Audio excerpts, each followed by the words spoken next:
Nah, kami di Jaga Suara 2024 ini, ya karena keterbatasan waktu untuk menyiapkan seluruh sistem, jadi cuma 2 pemilihan itu. Nah, kalau TI Indonesia itu Hmm, mengembangkan platform Kamu Bersih Aku Pilih, Pak. iya, kamu Nah, bersih aku pilih. ini, chatbot yang fungsinya untuk memotret sebenarnya Hmm, kecurangan-kecurangan selama hmm, masa kampanye. Baik, halo pemirsa Ngopi Sore Transparansi Internasional Indonesia, berjumpa lagi bersama saya Sahang Muzamil. Senang bisa kembali menemani teman-teman pada Ngopi Sore kali ini. Kita seperti biasa tentu akan membahas topik yang sangat penting dan apalagi yang lebih penting saat ini daripada ngomongin soal pemilu 2024. Nah, saya tentu nggak sendirian seperti biasa, selalu ada, narasumber yang bisa kita, dapatkan ilmu banyak gitu ya.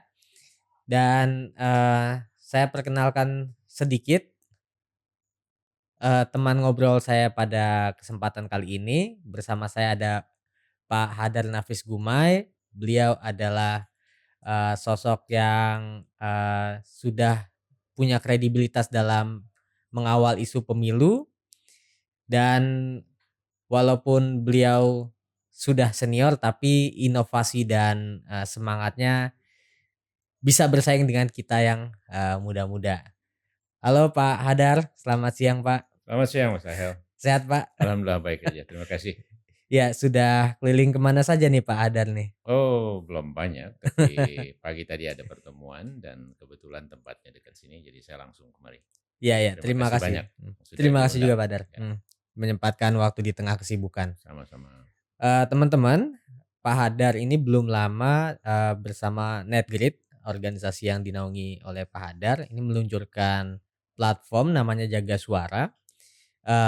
Platform ini tujuannya adalah untuk menjaga kemurnian suara kita nanti, setelah rekapitulasi di TPS.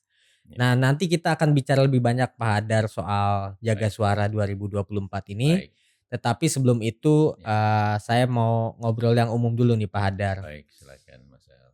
Gimana, Pak Hadar melihat situasi pemilu, sekarang ini? Tentu, Mhm, inisiatif membuat Jaga Suara 2024 pasti saya bisa bayangkan mhm. ada keresahan di balik itu gitu, Ya, Pak. Nah, secara umum bagaimana Pak Hadar melihat pemilu 2024? baik. Silakan, Pak. Berarti kita harus mengingat lagi, mundur sedikit ya, sejak, tahapan dimulai atau bahkan sejak, penyelenggaranya dibentuk ya.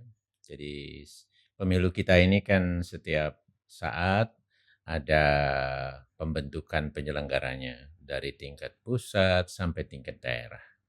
Jadi komisioner, itu diseleksi lagi, kemudian diputuskan yang mana-mana yang memang pantas memimpin lembaga penyelenggara pemilu, kan begitu.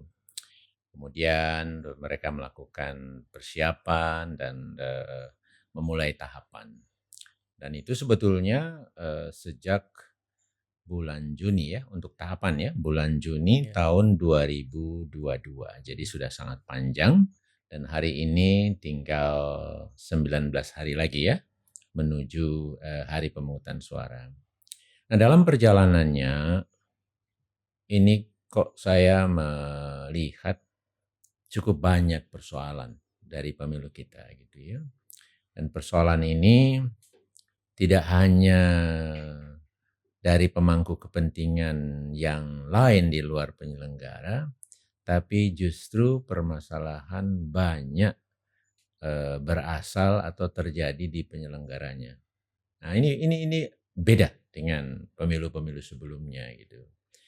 Nah, oleh karena itu, kita betul-betul harus, eee, mengawasinya, harus betul-betul melakukan upaya, apapun itu bentuknya, agar permasalahan-permasalahan yang ada atau bahkan bukan masalah, menurut saya pelanggaran yang sudah terjadi, itu tidak membesar atau terjadi di tahapan-tahapan yang menuju bagian tahapan akhir dari satu pemilu. Misalnya saja, ya nanti tanggal 14 Februari kan ada tahapan pemungutan penghitungan suara. Habis itu ada tahapan rekapitulasinya, penetapannya.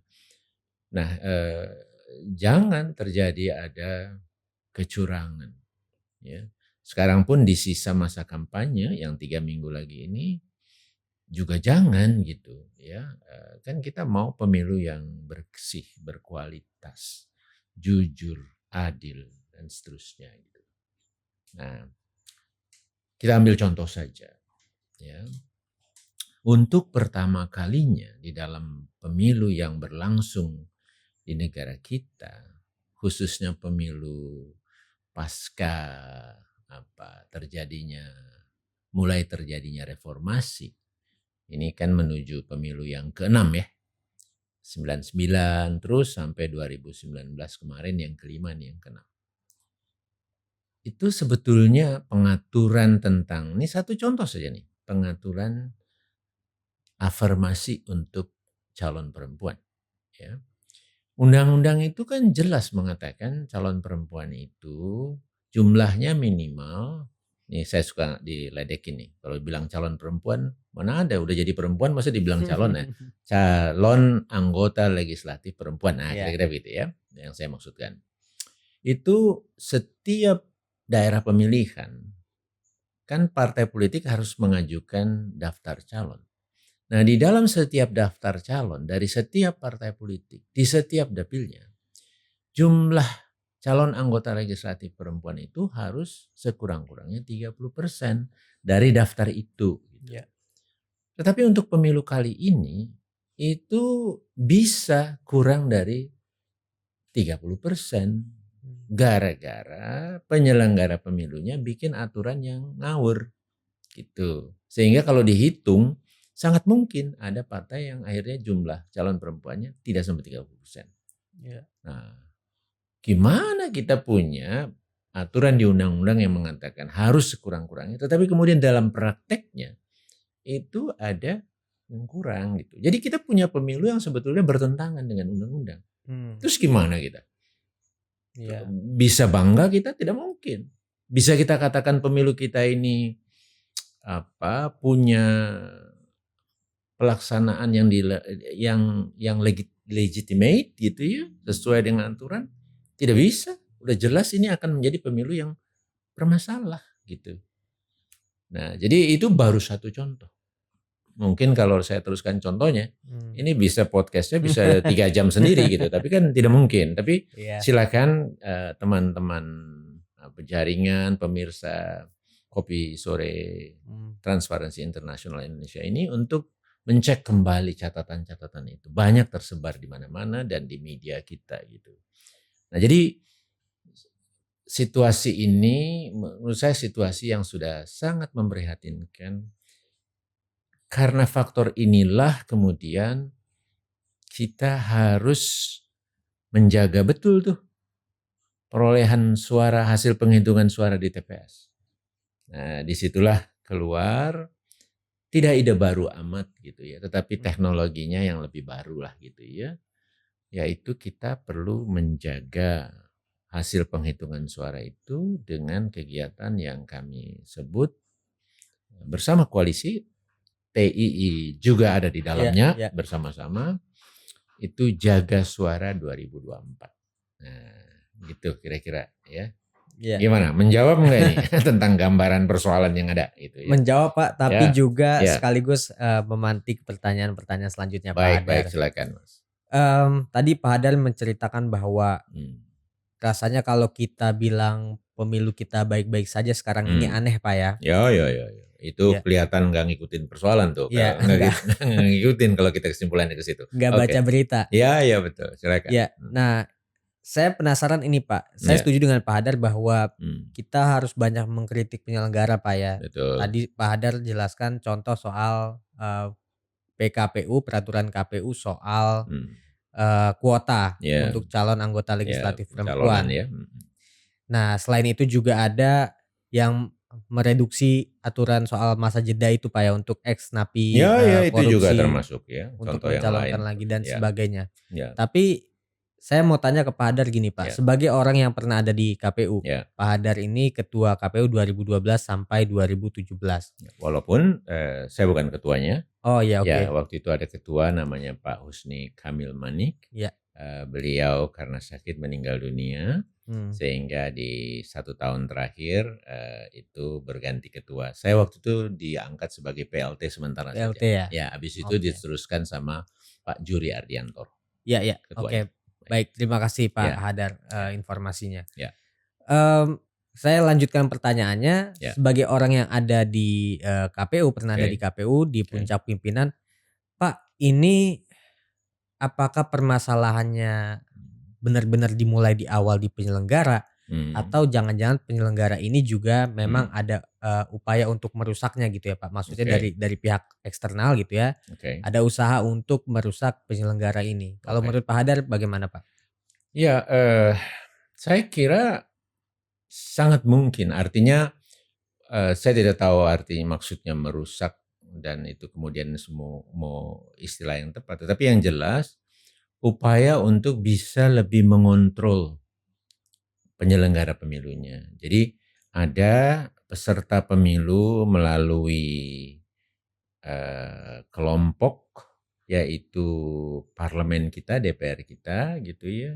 Ada kemudian juga pemangku kepentingan penting lagi yaitu pemerintah di dalam membuat peraturan maupun juga pihak yang sebetulnya juga ikut sebagai bagian dari bukan penyelenggara tetapi sebagai negara yang juga, harus mengurus dari pemilu di negaranya kira-kira Iya melalui pemerintah kan gitu.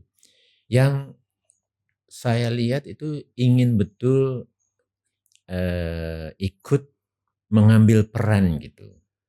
Jadi ada desainnya kan sebetulnya dalam konstitusi kita, lembaga penyelenggara pemilu kita adalah lembaga penyelenggara pemilu yang mandiri, ya, selain lembaganya tetap dan lembaganya bersifat nasional, iya tetapi juga mandiri gitu.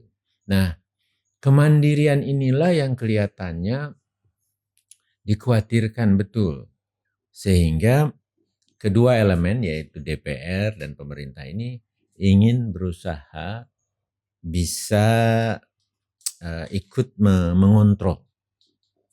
Sehingga di dalam kebijakan-kebijakan mereka ingin ikut menentukan dan kalau sudah disepakati harus ikut gitu. Nah, kira-kira iya begitu. Nah, ternyata dalam perjalanan atau model relasi yang seperti itu akhirnya ada hal-hal yang sebetulnya tidak sesuai dengan undang-undang, ada hal-hal yang sebetulnya nggak boleh, karena mereka itu adalah peserta pemilu gitu ya, akan mengakibatkan merugikan peserta pemilu lain yang tidak ada di dalam parlemen misalnya iya gitu ya, atau pemilih kita ini sebagian besar sebenarnya nggak setuju, tetapi karena tidak dicerminkan oleh mereka aspirasinya, sehingga juga terpisah gitu. Padahal penyelenggara itu juga harus memperhatikan kita dong sebagai iya pemilih. iya Misalnya nih satu hal nih, bahwa kita sebagai pemilih harus tahu nih semua calon kita. Bagaimana cara tahunya? Harus dibuka dong informasi tentang mereka, CV-nya kayak apa, isinya, iya sekolahnya dulu di mana saja, kerja di mana. Sekarang penyelenggara pemilu kita itu nggak membuka semuanya gitu. iya, Karena ada partai yang nggak setuju kalau dibuka gitu. mhm, Misalnya partai Golkar, itu termasuk yang seluruh calegnya nggak bisa dilihat CV-nya gitu. iya iya iya, Ada beberapa yang lain, ada yang sebagian-sebagian dan seterusnya gitu. Nah ini sebetulnya adalah pesanan mereka, kata KPU ya, sehingga KPU nggak bisa buka.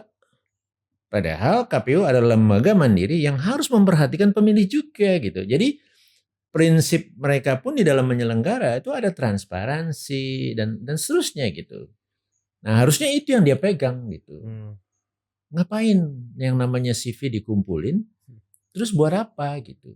Iya. Nah, misalnya itu satu contoh saja bagaimana kita melihat keinginan dari pihak dalam hal ini partai yang merupakan stakeholder pemilu yang juga penting meminta kepada KPU kalau mau buka minta izin kami dulu. Nah, Iya. misalnya kayak gitu. Nah, jadi itu memang ada pesanan gitu, ada permintaan. Contoh satu lagi nih, waktu keputusan MK memberikan wewenang menata dapil itu dikembalikan kepada KPU. Putusan MK bilang dalam pertimbangannya sebelum pemilu ini ditata dulu mana yang dapil memang bermasalah diperbaiki, ya kan? Konsultasilah mereka dalam bikin peraturannya ke DPR. Iya. DPR bilang nggak usah ditata. Iya dong, mereka lebih senang nggak usah ditata, udah lebih nyaman, nggak pusing Iya, lagi iya, ngurusin. iya. Selama ini udah begitu berhubungannya kan. Tapi padahal itu dapilnya tidak mencerminkan prinsip-prinsip pembentukan dapil yang adil, yang proporsional, yang nyambung daerahnya. Ada dapil yang pisah kan. Istilahnya teman-teman Perludem Iya. yang mengkaji cukup jauh tentang itu, dapil Superman, ya itu kota Bogor sama Cianjur kan nggak nyambung. Iya. Tapi itu satu dapil gitu loh. Ini kan sesuatu yang melanggar prinsip pembentukan dapil yang namanya harus menyatu dia gitu daerahnya. Itu tidak dibongkar sama KPU padahal diperintahkan oleh MK. Misalnya gitu. Gara-gara waktu konsultasi DPR-nya bilang, nggak usah, tetepin aja apa yang udah ada di dalam undang-undang sebagai keputusan KPU. KPU-nya ikut. Nah gitu loh. Jadi memang persoalan karena ada keinginan untuk mengontrol lebih jauh supaya lebih nyaman mereka gitu loh. Iya. Nggak mau mereka sesuatu yang baru lagi. Nah menurut saya ini ada keinginan itu sekaligus sebetulnya udah ditanam nih waktu mereka diseleksi. Perkiraan saya ya. Bukan karena belakangan aja ada timbul dipengaruhi. Tapi ini waktu diseleksi kayaknya mungkin ada sesuatu lah yang kita tidak tahu. Iya. Mungkin kasarnya sederhana tapi mungkin agak kasar. Tapi nggak apa-apa ini vulgar. Kita buka saja supaya jelas. Anda saya pilih. Tetapi Anda begini ya patuhi ya. Gitu. Nah gitu loh. Iya. Nah mungkin kemudian mereka patuhi itu. Nggak berani mereka ngelawan sekarang ini. Padahal ada sesuatu yang sebetulnya permintaan yang tidak sesuai dengan undang-undang. Nggak boleh dong penyelenggara pemilu seperti itu mestinya kan. Iya. Nah, tetapi ada permintaan dan juga ada model penyelenggara yang takluk gitu. Nggak berani untuk menerobos dan kembali menempatkan dirinya sebagai lembaga yang orang-orang dari lembaga yang mandiri. Nah kira-kira gitu situasinya. Iya, iya. Gini Pak,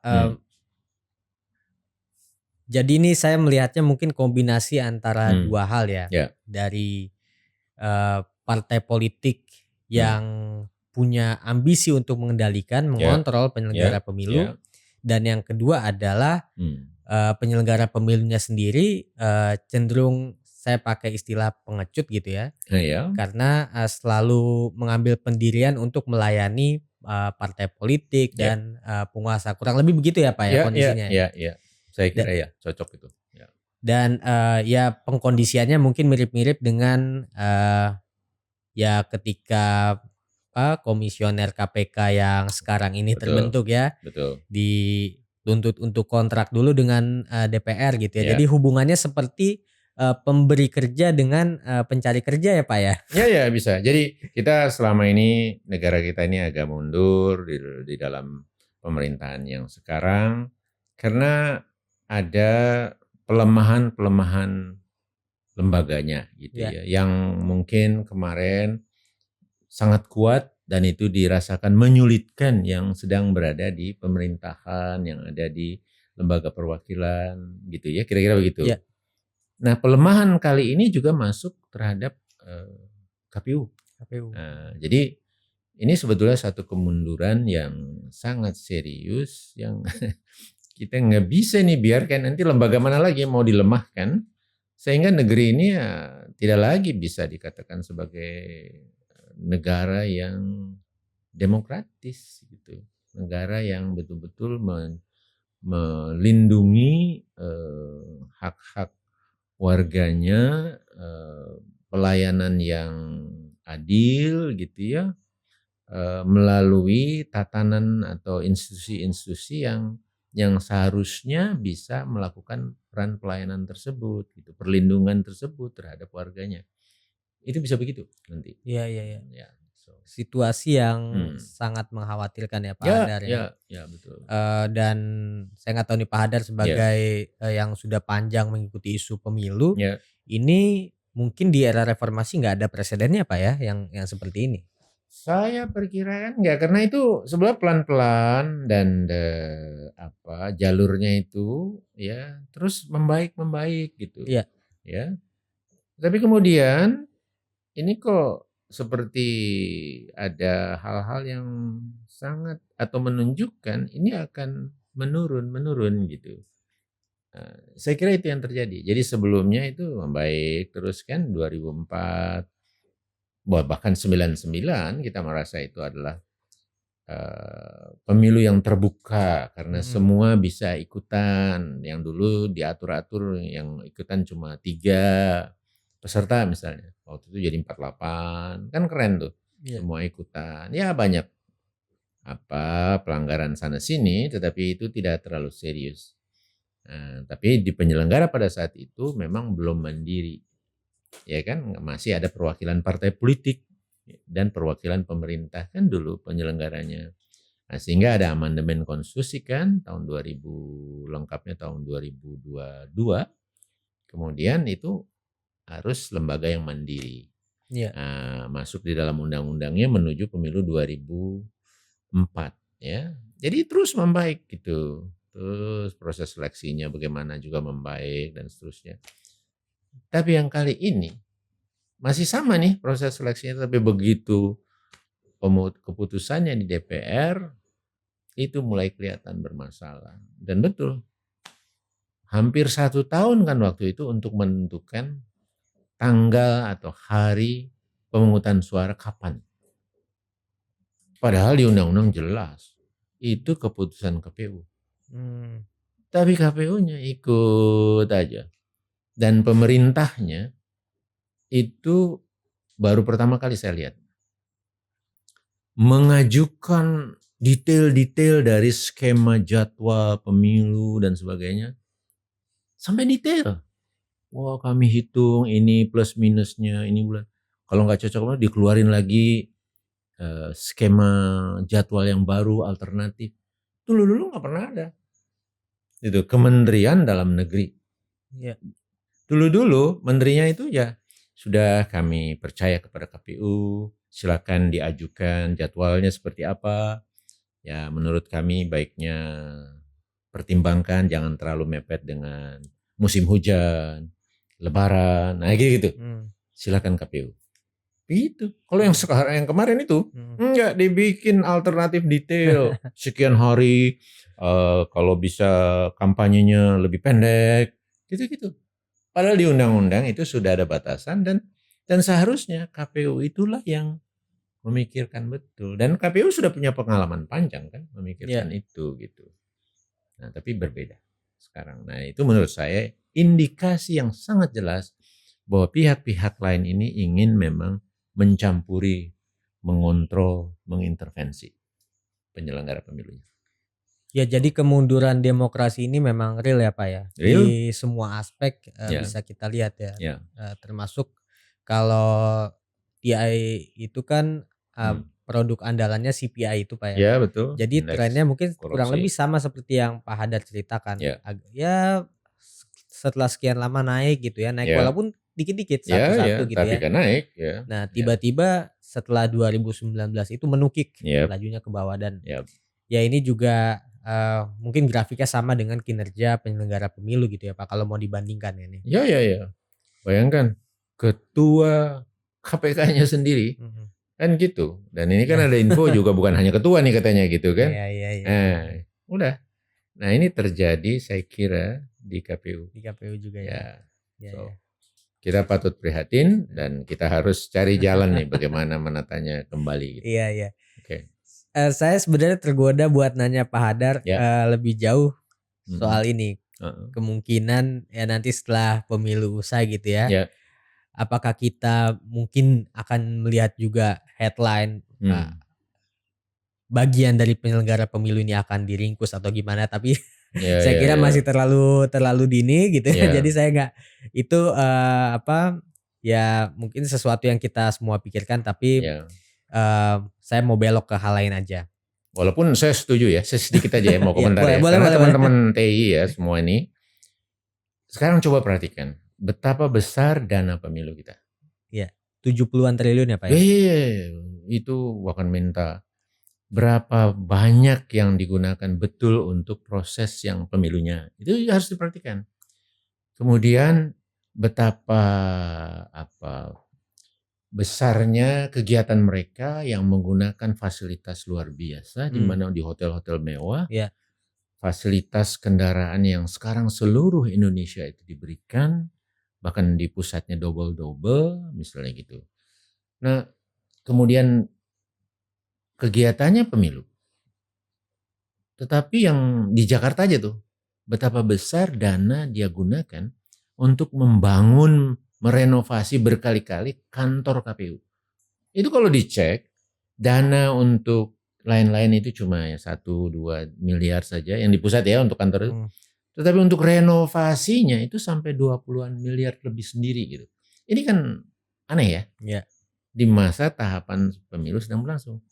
Nah, makanya saya sih berharap ini karena arahnya tadi iya, mau ke sana kan. heeh heeh heeh. Kita tidak tahu, tetapi menurut saya cermati itu gitu Iya ya, iya teman-teman iya. yang memang memperhatikan isu tentang tata kelola penggunaan dana, pertanggungjawaban penggunaan dana seperti itu kan. So anyway itu sekedar ini Iya saja yang saya iya cermati gitu ya. iya, dan Ya. saya kira, pesan penting ya untuk Hmm. ya sekarang pihak yang masih memegang kekuasaan, Ya. memegang mandat, Hmm. yang jelas kekuasaan dan mandat itu tidak akan, Anda Anda pegang selamanya gitu ya. Jadi Betul. masih ada masa setelah itu gitu ya, dan Ya. kita berkaca saja ke pemilu sebelumnya misalnya kan, Mhm. usai Mhm. pemilu kan ada juga bagian dari penyelenggara pemilu yang akhirnya berurusan dengan KPK, Ada. Ya, ya. ada. Nah, dan bukan bukan mustahil hal itu kembali, Bisa berulang jadi. Ya. di masa mendatang. Ya. Nah, Pak Hadar, Ya. tadi kita sudah banyak ngobrol soal Hmm. situasi mengkhawatirkan pemilu Ya. sekarang, Pak. Ya. Nah, saya juga menyaksikan kalau di, masyarakat luas gitu ya, Ya. akhirnya ada yang terbelah nih, Pak. Ada yang menganggap, "Ah, sudahlah, boikot saja pemilu ini Oke. mmm, ya kita nggak bisa berbuat apa-apa, kita nggak berdaya." Kurang lebih Oke. seperti itu. Ya. Dan ada bagian lain yaitu ya yang Hmm. ya saya rasa termasuk Pak Haidar ini bagian dari yang kedua ini, Mhm. yang masih berusaha melakukan inisiatif bagaimana Ya. caranya supaya pemilu ini tidak benar-benar roboh. Ya. Ya. Mhm. Nah, kenapa Pak? Maksudnya kenapa semangat itu, masih Hmm. terus ada gitu ya, Ya. dan kalau Bapak bisa memberi apa, Mhm. atau membagi semangat yang Bapak punya ke kelompok yang pertama Ya. tadi Pak, Ya. kira-kira apa pesan Pak Hadar? Sebetulnya saya sejak ini tadi belum diomongin ya, ada yang juga sangat serius. Sejak verifikasi faktual, itu udah kelihatan betul penyelenggara ini melakukan manipulasi yang serius gitu. Nah, pada poin itulah saya pikir ngapain kita terusin, boikot saja gitu ya. Mmm, Nah, namun demikian apa, banyak teman yang tidak terlalu merespon gitu ya, eee, apalagi apalagi mendukung. Nah, iya kira-kira gitu. iya Ya iya. sudah saya simpen saja sendiri gitu. Terus ini berjalan sampai hari ini, ya tidak bisa kita juga menyetopnya gitu ya. Karena apa? Karena memang lebih banyak satu, ya ini harus jalan pemilu ini gitu ya. Kemudian yang kedua, ya kalau nanti justru di-stop, berarti pemerintahan sekarang jalan terus dong. Nah, Mmm, karena itu juga sesuatu yang dianggap problematik kan, iya persoalan di mana ya enggak, 2 periode harus selesai, melalui pemilu kita dapetin pimpinan yang baru gitu ya, baik di eksekutif pemerintahan maupun di legislatif DPR, DPD dan seterusnya itu gitu kan. Ya jadi harus jalan terus gitu. Kalau kita perhatikan aturan mainnya juga demikian gitu kan. Nah, akhirnya ya saya pun juga harus, realistis dan menghitung memang inilah yang lebih baik ya, ke dalam grup yang memang ya sudah ini harus kita Mmm. jalan terus dengan catatan, persoalan-persoalan yang mungkin terjadi lagi termasuk yang dari penyelenggara itu sendiri, itu bisa kita tekan untuk tidak menjadi besar, tidak lagi berulang atau bahkan ya tidak terjadi. Ya. Nah, kira-kira gitu. Nah, saya juga melihat pemungutan suara, orang-orang setiap warga datang ke TPS memberikan suara kan, kemudian ada hasilnya yang nanti disimpulkan di situ ya. Itu sesuatu yang sebetulnya, hal yang jelas berbeda dengan apa yang terjadi dari proses sebelumnya ya. Saya tidak mau katakan bahwa itu tidak saling mempengaruhi, sangat mempengaruhi sebetulnya gitu. Sebelumnya kalau berantakan, ya yang ini bisa juga ikut berantakan ya.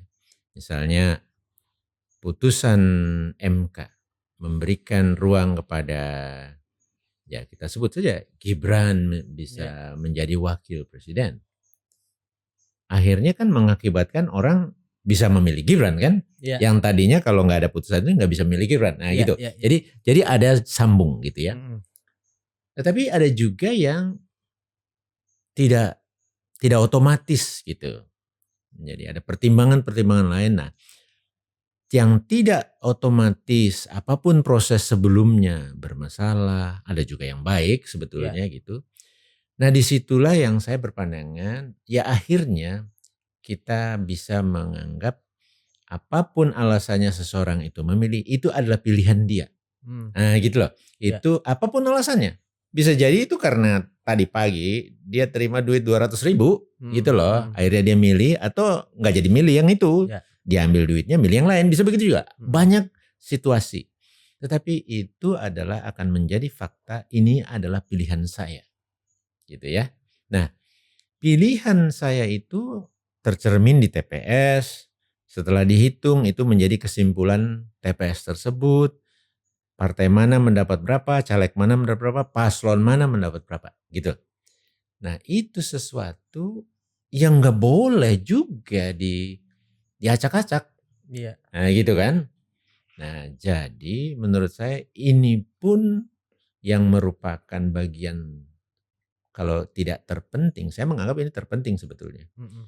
Tetapi ini sangat penting karena pemilu itu adalah ingin mendapatkan suara sebanyak-banyaknya sehingga nanti bisa disimpulkan sebagai pemenang, kan gitu. Mmm. Nah, maka suara-suara yang disampaikan oleh setiap orang nanti disimpulkan hitungannya oleh KPPS di TPS, itu yang kita perlu jaga gitu. Ya. Nah, kira-kira gitu. Akhirnya ya sudahlah. Yang terakhir nanti yang penting ini yang menjadi penentu siapa yang terpilih itu jangan sampai dicurangi gitu. Iya. Maka kita jaga yuk suara yang A itu tetap murni menjadi A saat dia direkap ke atas Ya. gitu. Tidak bergeser menjadi B misalnya. Ya. Nah, kira-kira gitu Mas Sel. Ya, ya. Ya.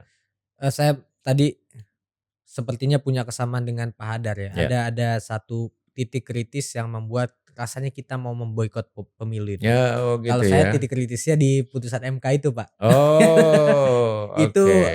ya itu benar-benar, membuat frustasi ya. Ya, ya, ya.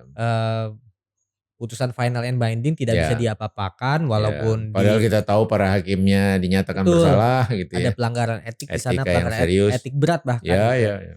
Yang ketuanya juga masih paman dari si cawapres. Betul, betul. Jadi itu benar-benar bikin frustasi tapi Ya. ya berkumpul dengan, Hmm. tokoh seperti Pak Hadar dan teman-teman lainnya ya tentu pasti akan membuat kita ikut, ke kubu yang mau terus mengawal sampai akhir. Ya, ya, ya. Gitu. Jadi, Iyalah. kesamaannya di situ Pak, Iya ada. iya iya iya. Nah, Pak, saya mau tanya lebih, Mmm, spesifik tentang Jaga Suara oke 2024 ini ya Pak ya. oke. Saya nih sebenarnya udah tahu, cuma Iya ini iya untuk iya iya untuk iya. pemirsa, Betul. TI nih, Iya iya semua ya. subscriber-nya TI, Oke.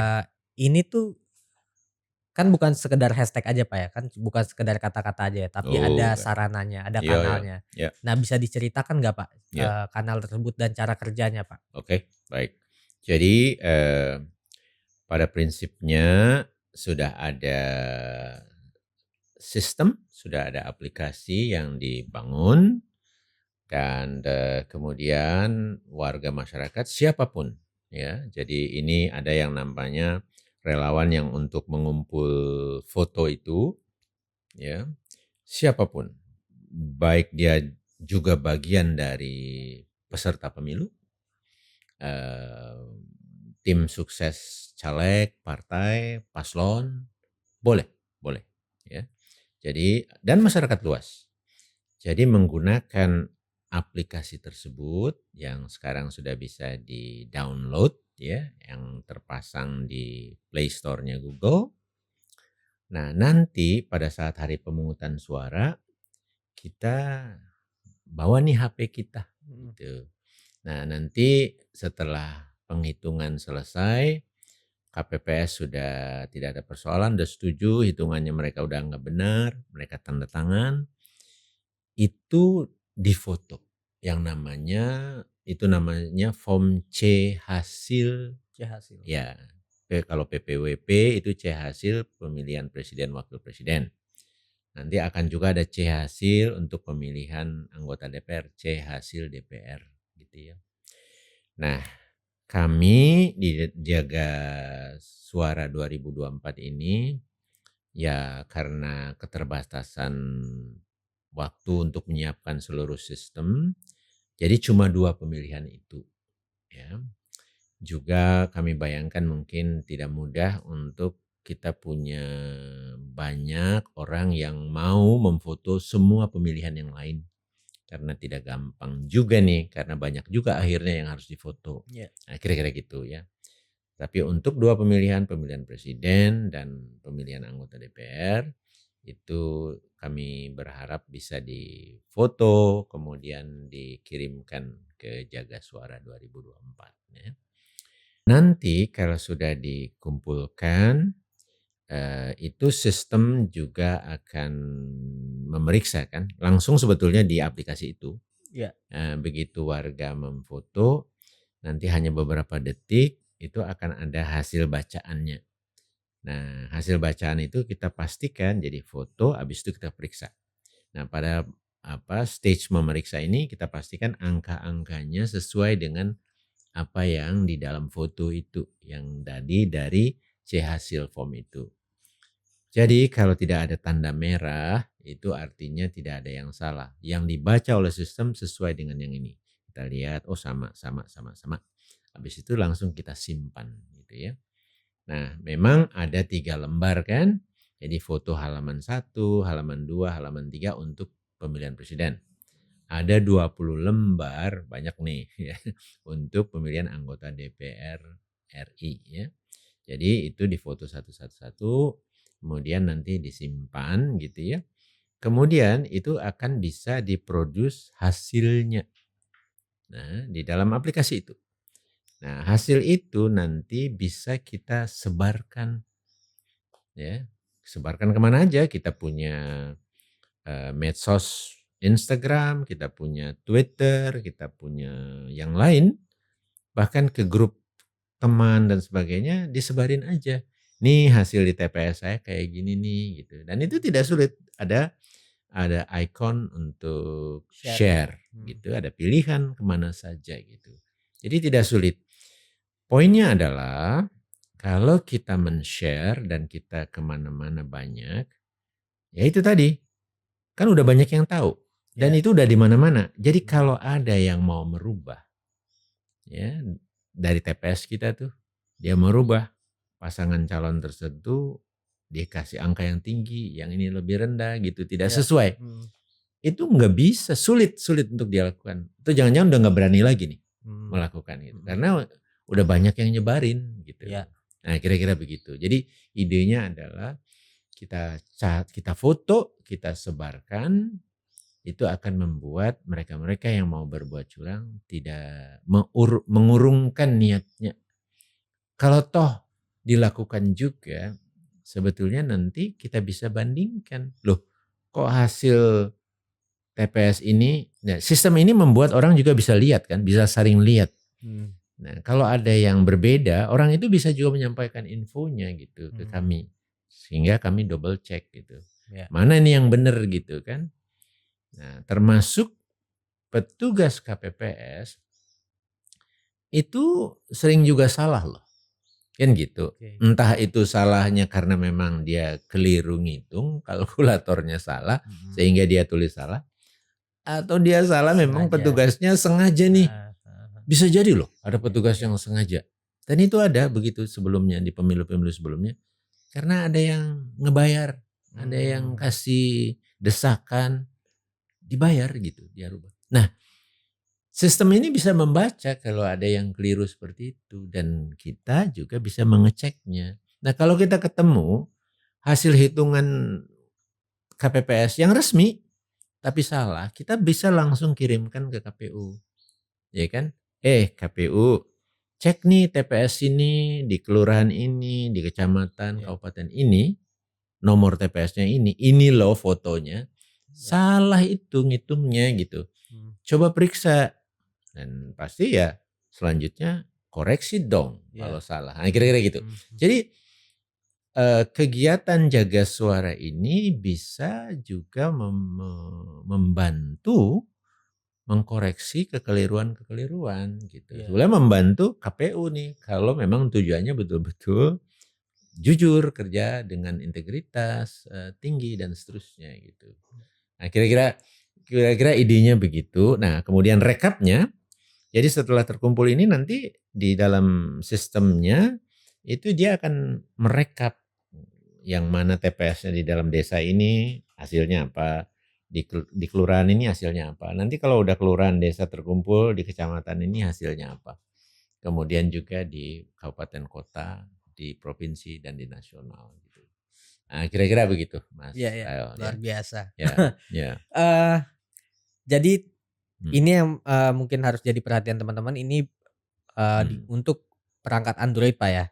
Ya Untuk betul, Apple belum ya? memang belum ya. Jadi itu pun juga karena ya satu waktu dan kesempatan yang untuk menyiapkan sistem itu kurang sehingga kami hanya Android dan juga sebetulnya Android kan adalah jumlah pemakai terbesar di kita gitu. Jadi ya kami seperti itu. Tetapi begini, ada juga webnya.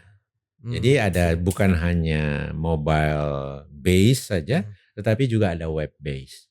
Jadi kalau yang punya iOS system itu ya difoto saja dulu.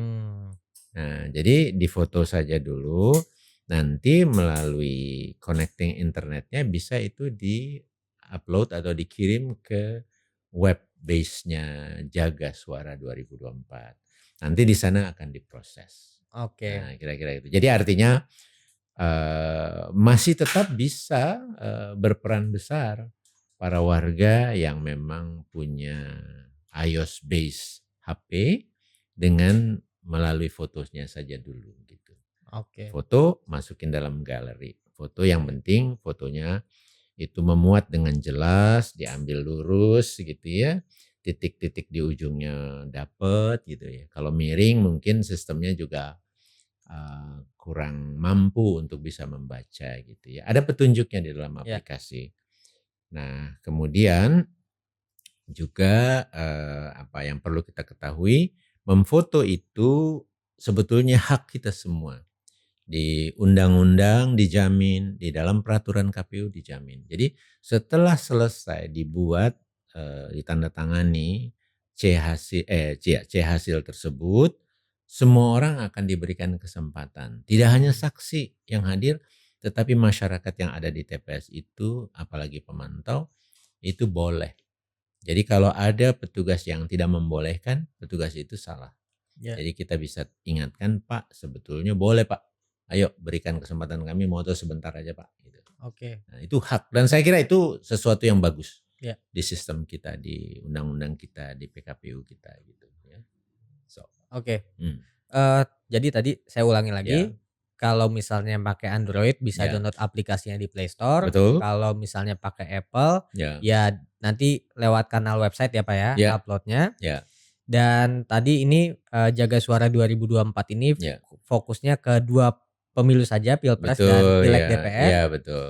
Ya dan tadi ada berapa halaman Pak, berapa lembar?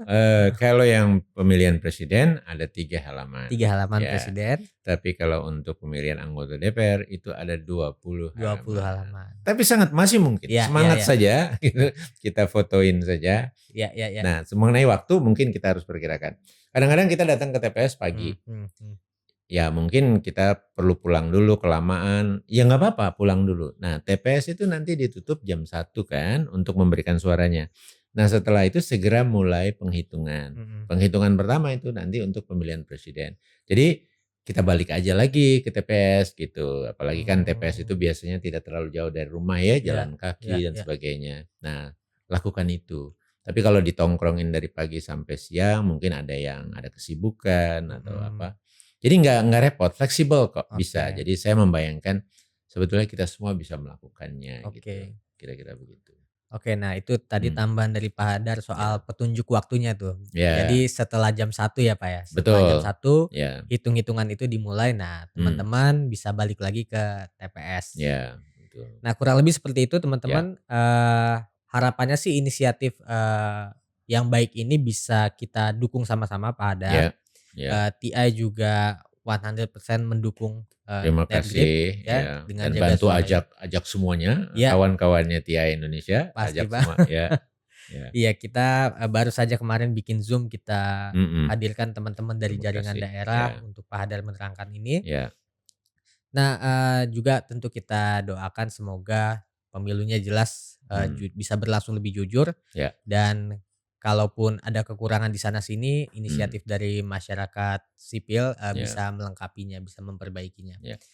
Nah, Pak Hadar sebelum pamitan, Ya. saya juga mau promosi platformnya TI Pak. Nah, ya itu saya ngikutin juga Ya. kemarin, itu keren, bagus. Nah, kalau Jaga Suara 2024 ini fokusnya di kemurnian suara, Ya, bagian yang saya setuju dengan Pak Hadar ini sangat penting ya, ya.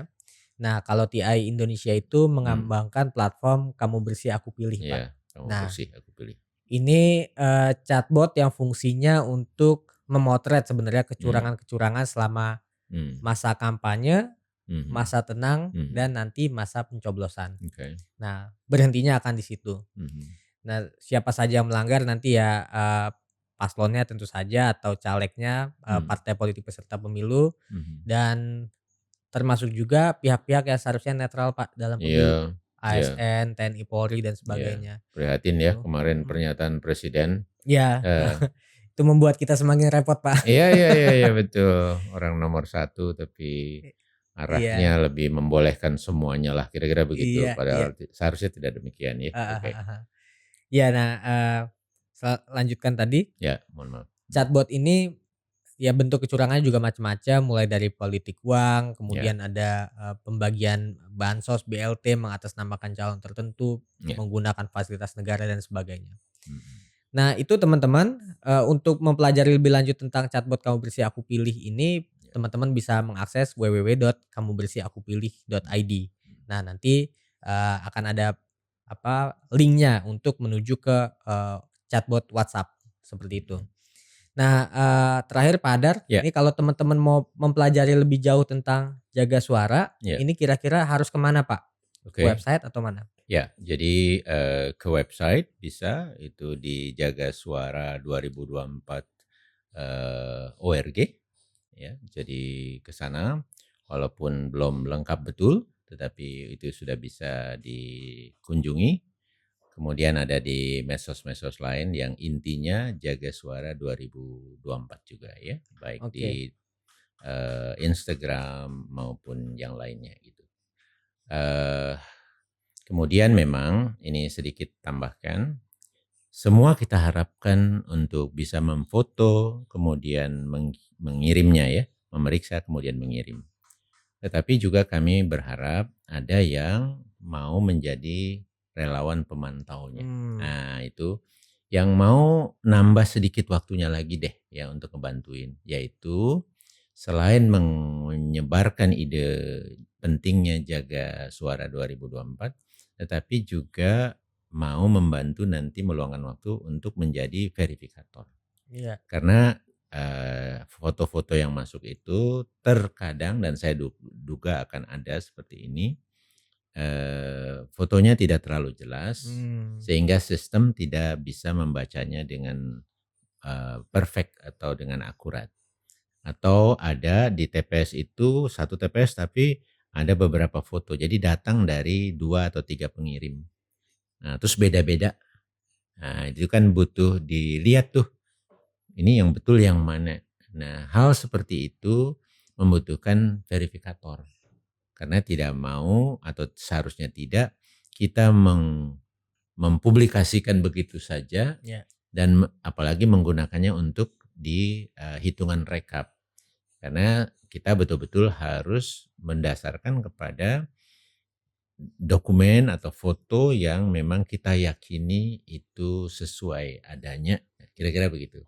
Nah, disitulah butuh verifikator, yang verifikator ini nanti harus didaftarkan. Ya. Jadi harus orang-orang yang betul, orang-orang yang independen dan Ya. seterusnya. Saya yakin banyak para aktivis jaringan yang memang mampu meluangkan waktu gitu ya. Tidak banyak yang mampu nanti mengerjakan 1 jam, 2 jam, 1 hari sudah sangat baik. Ya. Mau lebih lama lagi juga nggak apa-apa. Jadi kita kumpulkan juga lah sebanyak-banyaknya. Selain masyarakat luas yang memfoto dan mengirimkan. Ya. Nah, kira-kira begitu, Mas. Ya, baik. Ya. Sekali lagi terima kasih Pak Hadar, sudah Sama-sama. berapa lama ini kita ngobrol, Wah. sejam mungkin? Ya. Atau Tapi kan lebih. ada kopinya tadi. Iya. Nah, setelah ini Oke, kita sip. akan lanjutkan ngobrolnya, Baik. kopinya juga Baik. cuma kameranya aja yang dimatiin. Baik. terima Oke, kasih. Pak Hadar, Ya. sehat-sehat selalu, Sama-sama, sukses Mas. inisiatifnya. Iya, Kita Mas Sosial juga. semua masyarakat sipil, terutama yang muda-muda, dukung di belakang Pak Hadar. Baik, terima kasih Mas Sahil dan Oke. kawan-kawan. Teman-teman, terima kasih sudah menyaksikan Kopi Sore pada kesempatan kali ini bersama Pak Hadar Nafis Gumai. Sampai ketemu di obrolan penting selanjutnya di Ngopi Sore Transparansi Internasional Indonesia. Salam. Salam, sampai ketemu.